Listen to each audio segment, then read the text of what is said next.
Are you tired of high cable TV rates? Sign up for Dish today and get a $500 bonus offer while supplies last. Plus, lock in your price for 2 years guaranteed. Call All American Dish, your Dish authorized retailer now. 800-296-1251. 800-296-1251. That's 800-296-1251. Offers require credit qualification, 24-month commitment, early termination fee, and e-auto pay. Restrictions apply. Call for details. Hello, this is Robert Wagner, and you are listening to TV Confidential. Greg Ehrbar is with us for another look at recently released DVD and streaming titles that we think you will find of interest. Greg Ehrbar, two-time Grammy-nominated, multiple Addy Award-winning writer for television, animation, advertising, and publishing for Disney, Warner Brothers, and Universal. Greg Ehrbar also co-author, along with Tim Hollis, of Mousetracks, the story of Walt Disney Records. You can read his very popular animation spin column twice a month at cartoonresearch.com. What do you have for us this week? Have the Courtship of Eddie's Father in color. People...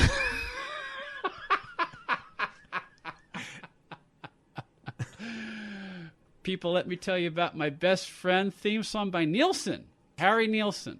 Yes, and what's cool about it is, and I'd forgotten this because I hadn't watched it in quite a while, he's all through the early episodes because he's like singing little songlets. Yeah, he's like the Greek chorus. Yeah, it's in like, the first, I forgot about that. If you go in the room, there's going to be a couch, so sit down on the couch because there is a table on the chair. Yeah, I mean, it's really kind of neat. It's nice little translation stuff. Yeah. You know, you don't see that in a lot of network shows. Yeah. You don't see that in a lot of TV shows, period. No, it was unique and clever and quite wonderful. Very innovative. Now, speaking of innovative, The Courtship of Eddie's Father, strictly speaking, it's an adaptation. Today we would call it a reimagining of the popular theatrical motion picture starring Shirley Jones, Glenn Ford, and Andy Griffith era Ronnie Howard. That originally was released like 62, 63.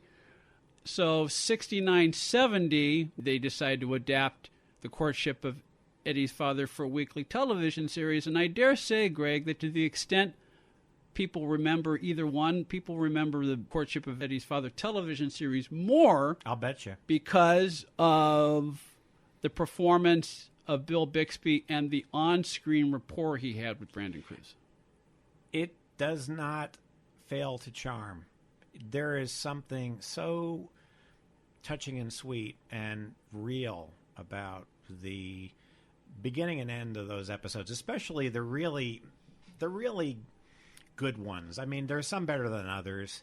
It reminds me of Peanuts in a way, the way the writers capture the childlike things in a way, that he yeah. says. Yeah. When they really nail it, obviously...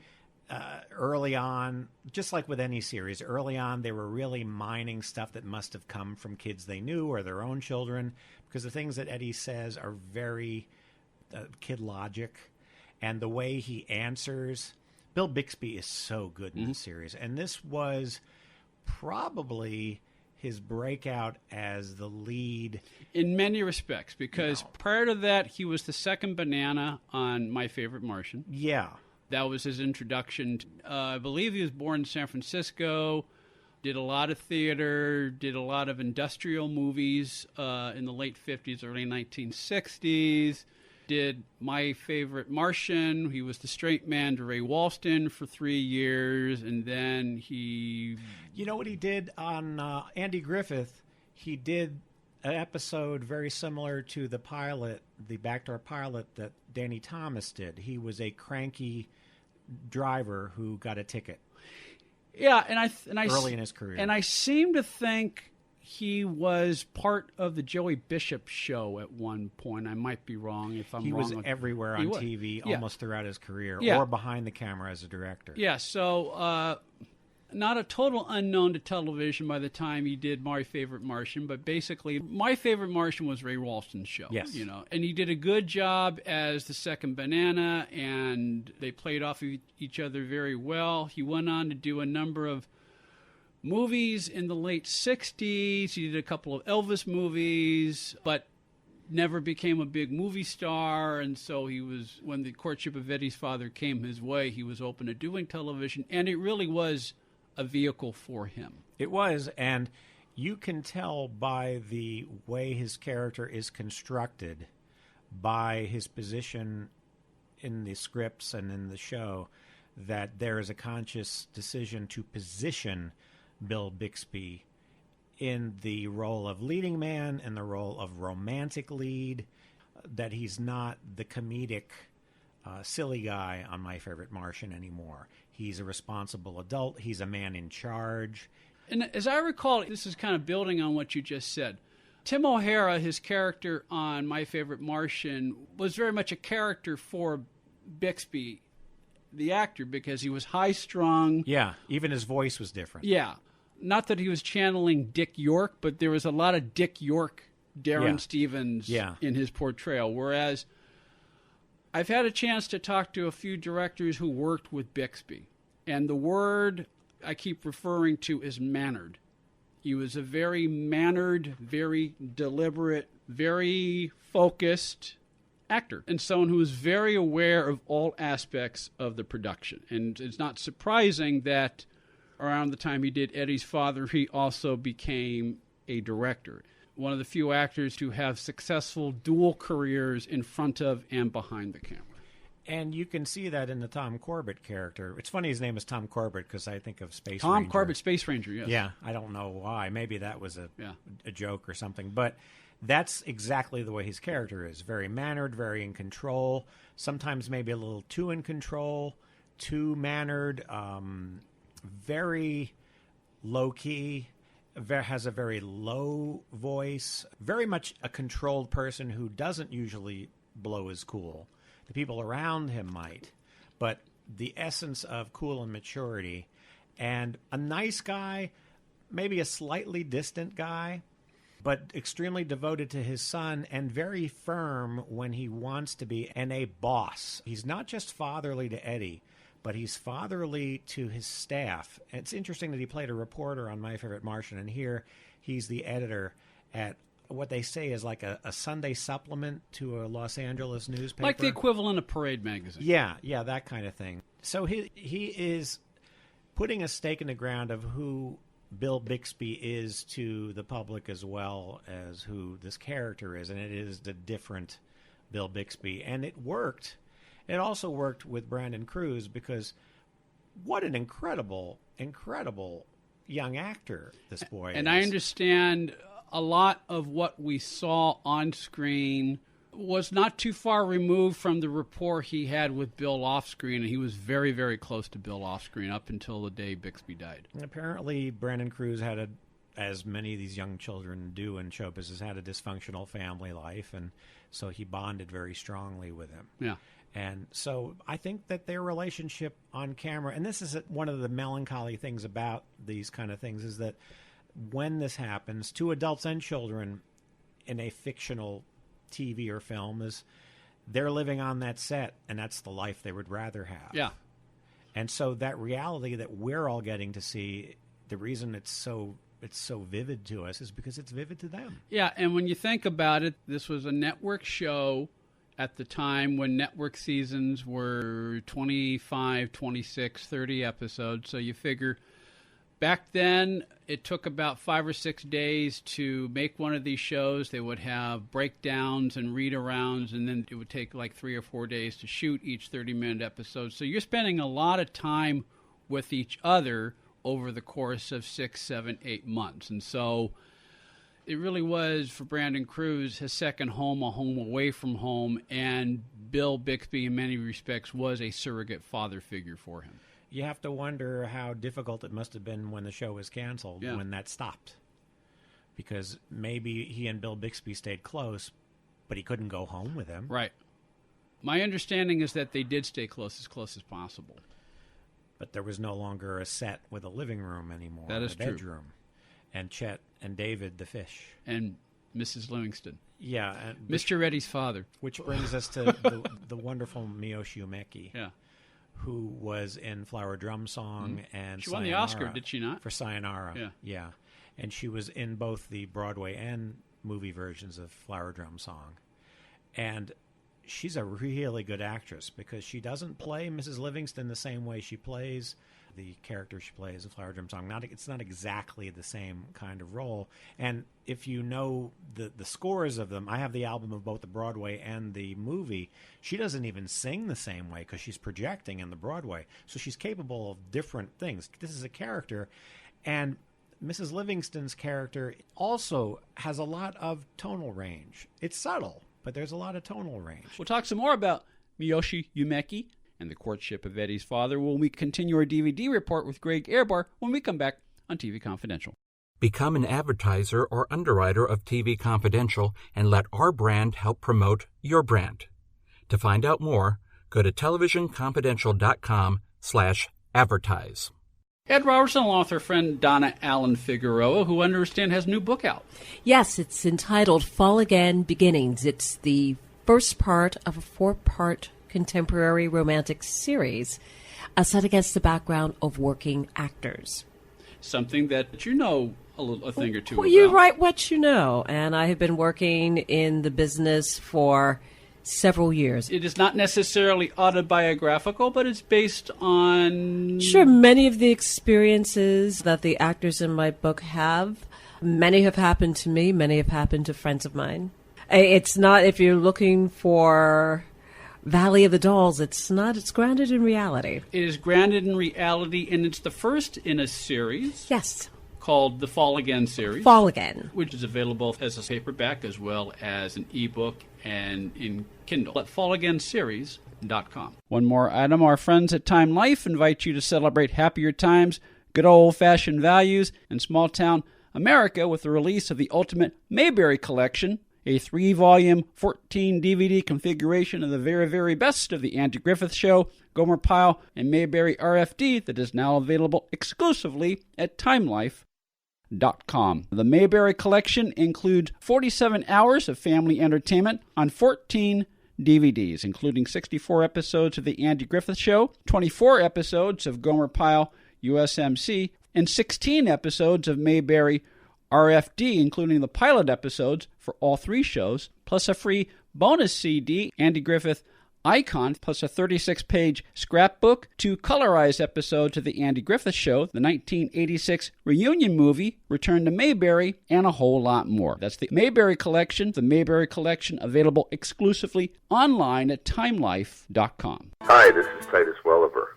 You're listening to TV Confidential. Attention sports fans, now you can watch every football game you want all season long without leaving your home with Dish for about $50 a month. Compared to your cable bill, you can save almost $600 a year. Call right now and sign up for Dish and watch every football game you want. With Dish, there are no boxes to pay, plus get free installation as soon as tomorrow if you call now. And with Dish Anywhere, you can watch your favorite sports and channels on your smartphone, tablet, or laptop. Be one of the first 100 orders right now and get a free voice remote. Don't miss a single football game all year long and save a ton of money. Get a free voice remote and free installation as soon as tomorrow. But you gotta call All American Dish right now. 800-296-1251. 800-296-1251. 800-296-1251. That's 800-296-1251. Hi, this is Joyce Bullisan. You're listening to TV Confidential.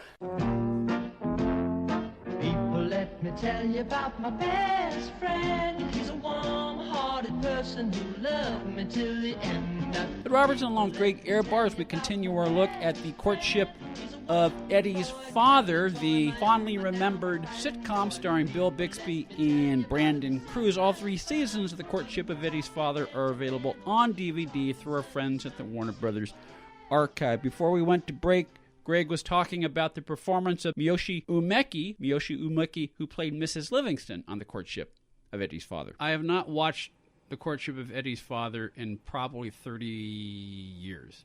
But as I remember, there were a couple of times when they explored Mrs. Livingston's backstory, and there was a lot of sadness that she didn't get to show a lot because her job, besides taking care of the house, was also helping Tom Corbett raise Eddie. Yeah, and there are moments of, are they going to get together? Well, no, they're not. And there's also a strange reference to, her name is Livingston. Did she marry because there's an episode with some fairly bigoted people that say, oh, you married an American. No, he was Japanese, but his name was Livingston. That's sort of reference, and I thought, well, that was kind of interesting. So we don't really know a whole lot about her past. She doesn't really talk that much about it. Except I think she's a widow. She is a widow. So there is loss and sadness that she had to deal with, and I think once in a while Eddie asked about Mr. Livingston. And sometimes she does leave if things get to be to the point where they may be difficult for her to deal with or Eddie to deal with. There was one where he felt too much like she was too much of a mother, and that put a pressure on her that wasn't appropriate because that was not what she was supposed to be, and he had to find a wife, and she left. Yeah. So, but she came back. Well, it was a 30-minute sitcom. Yes. And that's what happened. She had to come back. But the dynamic of that was explored. This is an interesting program because it's 1969, 70, 71, and so it is a area where television is changing. And so it isn't really family affair. As I recall, there was no laugh track. Yes, there was. Okay. There was. I was wrong. But the laugh track was very subtle. Yeah, it was not your standard Screen Gems laugh track. No. There was not a lot of sweetening, as I recall, in the Courtship. it was gentle. Yeah. The whole show had a gentleness to it overall. That's why I don't remember it having a laugh track. There was a gentleness to it. Yeah. And there was also a bit of sophistication that perhaps a Don Feddersen show like Family Affair, To Rome with Love, one of those would not necessarily have. You know, it had, Dad, what is a woman's liber? You know, what does that mean? That kind of thing. They were starting to step their toe into those things. And so there was a touch of sophistication because it was like the Partridge Family. It was not quite the same Screen Gem show as the earlier shows. And so it showed that you could do that kind of thing and still do a very family-friendly, nice show in the same way with an enormous amount of warmth without it being cloying. It rarely, if ever, that I recall, got sappy. And then it was a very, very warm, sweet show. Brandon Cruz went on to become a very successful musician. Independent, you would call him an alt-punk musician, but he definitely has a following.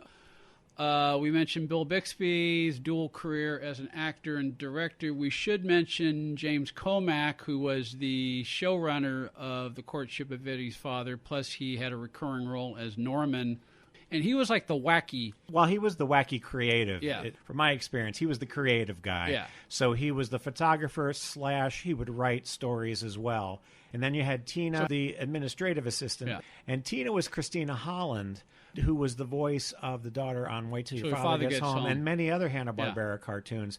Tina Rickles. I always wondered, is that a nod to Don Rickles? She was a wonderfully oddball character, also interesting. They were all very interesting, fun characters. And they all knew Eddie. They all kind of knew each other. They all had nice relationships together. Well, sometimes Tom would bring Eddie to the office. Yeah. It was a very 70s show. Yeah. I think as it went on, I don't know how much they could have sustained it. I read that Bill Bixby wasn't thrilled that Norman's character was getting a little bit too prevalent in the series. I don't know that that's necessarily the case. There may have been issues behind the camera because I know the reputation of Komack is that he was kind of a nut. So who knows what the deal is there. But the success of The Courtship of Eddie's Father made possible for James Komack to get Chico on the Man on NBC about a year later. Oh yeah, he had gone. He went on to much bigger, and then Cotter after that, and Welcome Back, Cotter. Yeah, and what's also interesting about this show are the guest stars. You know, you've got Sally Struthers right before All in the Family in one episode. You've got again Suzanne Plachette as a guest, and Pat Harrington, Sammy Davis Jr., Gordon Cooper, astronaut Gordon Cooper. He writes a letter to him, and he comes over, and then Eddie doesn't want Gordon Cooper to be annoyed by the press and by publicity, so all his friends get mad, and they get mad at his dad, which is kind of interesting. Stiller and Mira are in two of them. So it's a lot. Jodie Foster had a recurring role. She did, and Erin Moran was Emily Ruth Gustafson, who we talked a lot about. So it brought back a lot of memories of those days.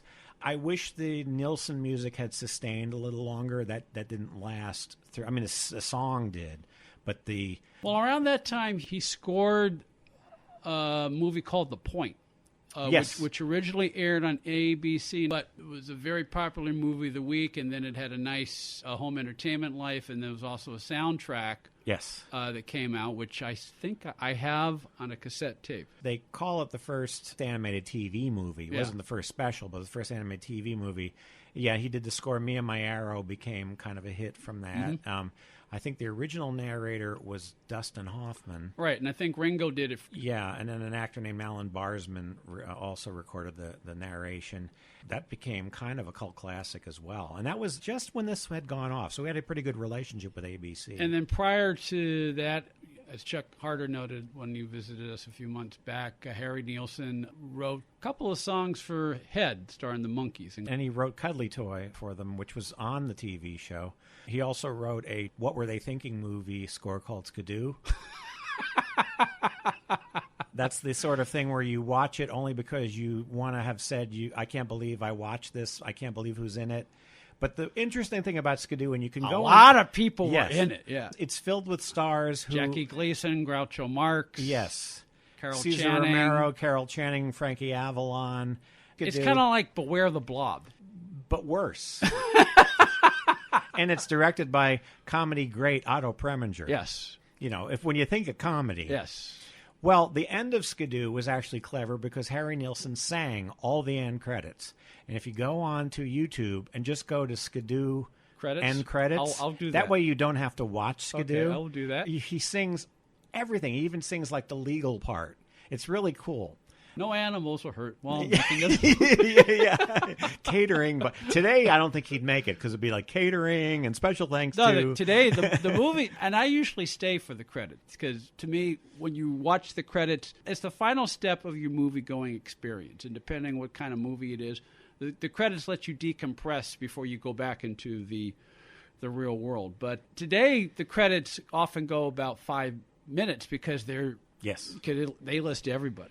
Yes. You know, so. And one little other trivia thing is the song, People Let Me Tell You About My Best Friend, that actually is a reworking of a song that he had released earlier called My Girlfriend. Well, it shows Harry Nielsen was a very shrewd guy. Yes, he had a box of songs. And that he would repurpose when he had a new vehicle. Because he did not put theme song on vinyl. I mean, there is no real vinyl release of this in full stereo or anything like. There's no Eddie's Father soundtrack album. So if you want to hear Best Friend, you have to pick up seasons 1, 2, and 3, or at least one of them. Season 1, season 2, or season 3. The Courtship of Eddie's Father, available through the Warner Archive, and it doesn't look like there are any extras to speak of. I do want to point out that the theme song sounds more crystal clear on these DVDs than I have ever heard it on, because there are a few albums that have a pickup of it from other sources, and it sounds real fuzzy. Sounds gorgeous on all here. the more reason to pick up, at least sample either season 1, season 2, or season 3 of The Courtship of Eddie's Father, available on DVD through our friends at the Warner Archive Collection. You can read Greg Ehrbar's animation spin column twice a month at cartoonresearch.com. For more information on Greg, GregEhrbar.com. We'll take a quick time out, and we'll be back with more TV Confidential right after this. If you haven't been listening to TV Confidential, this is who you're missing. Ben Asner, Connie Stevens, Dawn Wells, Eric Braden, Tony Tremille, Jansen Williams, Don Most, Roy Finnis, Peter Marshall, Sherry Alberoni, George Slaughter, Dan Castellaneta, Taylor Hicks, Lindsay Wagner, Loretta Swit, and many, many more of your favorite celebrities and people behind the scenes in the world of television. That's TV Confidential, every week on this station and every day online at televisionconfidential.com. Become a TV Confidential confidant and receive unlimited access to the last 5 years of TV Confidential, plus other members-only content. For more information, go to televisionconfidential.com/join. We're Biffle and Schuster.